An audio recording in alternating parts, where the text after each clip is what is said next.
Cook with கோமாளி மூலமா ரொம்பவே ஃபெமிலியரான ஒரு பர்சன் தான் மணிமேகலையும் ஒருத்தவங்க தான். கோமாளியா இருந்து இப்ப ஆங்கரா வலம் வந்துட்டு இருக்காங்க. அவங்களோட இன்ஸ்டாகிராம் பக்கத்துல இப்ப பயங்கர ஆக்டிவா இருந்துட்டு இருக்க இந்த ஒரு person question and answer section வச்சு அதுல ஃபேன்ஸ் நிறைய பேர் கேள்வி கேட்க இவங்க பதில் சொல்லியிருக்காங்க. அதை பத்தி தான் இந்த வீடியோல நம்ம இப்போ முழுமையா பார்க்க போறோம். அதுல ஒரு ஃபேன் என்ன கேட்டிருக்காங்கன்னா, மேரேஜுக்கு அப்புறம் உங்க பெஸ்ட் டே அப்படின்னா நீங்க என்ன சொல்லுவீங்கன்னு கேட்க, என் MBA கிராஜுவேஷன் டேவை தான் சொல்லுவேன் அப்படின்னு சொல்லியிருக்காங்க. குஷன் அண்ணாவ கேட்டதா சொல்லுங்க அப்படின்னு ஒரு ஃபேன் கேட்க, நானே 4 வார்த்தை நல்லா தான் கேட்டு விட்டுருக்கேன், டோன்ட் வரி அப்படின்னு அதுக்கும் பதில் அளிச்சிருக்காங்க. இதை தொடர்ந்து இன்னொரு ஃபேன் என்ன சொல்லியிருக்காங்கன்னா, எப்போ உங்க ட்ரீம் ஹவுஸோட இனாகிரேஷன் அப்படின்னு கேட்க, அதுக்கு அவங்க இன்னும் கொஞ்சம் டைம் ஆகும், ஏன்னா இப்பதான் கன்ஸ்ட்ரக்ஷன் வேலையெல்லாம் போயிட்டு இருக்குப்பா அப்படின்னு சொல்லியிருக்காங்க. இதை தொடர்ந்து இந்த ஃபேன் கேட்ட இந்த ஒரு விஷயம் தான் பயங்கர வைரலா போயிருக்கு. உங்களோட ஃபேன்ஸ் ஒருத்தவங்க உங்க ஹஸ்பண்ட் கிட்ட கியூட்டா இருக்காங்க அப்படின்னு சொன்னா உங்க ரியாக்ஷன் என்னவா இருக்கும்னு கேட்டதுக்கு, கண்டுக்காம போயிடுவாப்பா அப்படின்னு சொல்லியும் முடிச்சுட்டாங்க.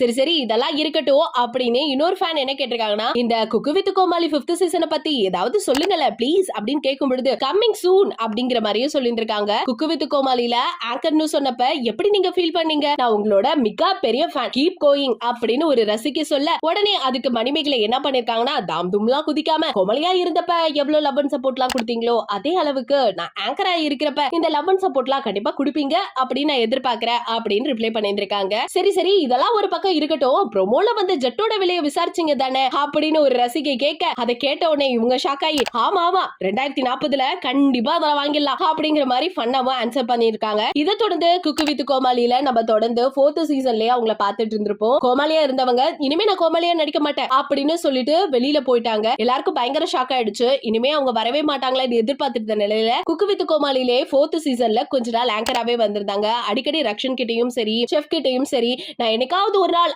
ஆங்கரா வந்து காமிக்கிறேன் அப்படின்னு சொல்லிட்டு இருந்தவங்க இப்ப திடீர்னு பார்த்தா குக்கு வித் கோமாளில 5th சீசன்ல ஆங்கராவே களமிறங்கி இப்ப மணிமேகலை அவங்களோட டேலண்ட சூப்பராவே வெளிப்படுத்திட்டு இருந்தாங்க. ஒரு பக்கம் கோமாளியா இருந்து இன்னைக்கு ஆங்கரா வளம் வந்துட்டு இருக்காங்க. உங்களுக்கு அவங்க கோமாளியா இருந்தா பிடிச்சிருந்துச்சா இல்ல ஆங்கரா இருந்தப்ப புரிஞ்சிருச்சா, இப்போ ரெண்டுமாவே இருக்காங்க அப்படின்னு நினைக்கும் பொழுது இது உங்களுக்கு பிடிச்சிருந்துச்சா அப்படிங்கறத மறக்காம நம்ம கமெண்ட் செக்ஷன்ல ஷேர் பண்ணிக்கோங்க. இது போல பல அப்டேட்ஸ் நீங்க உடனுக்குடனே தெரிஞ்சுக்கணும் அப்படின்னா நம்ம சேனலை சப்ஸ்கிரைப் பண்ணி வச்சுக்கோங்க.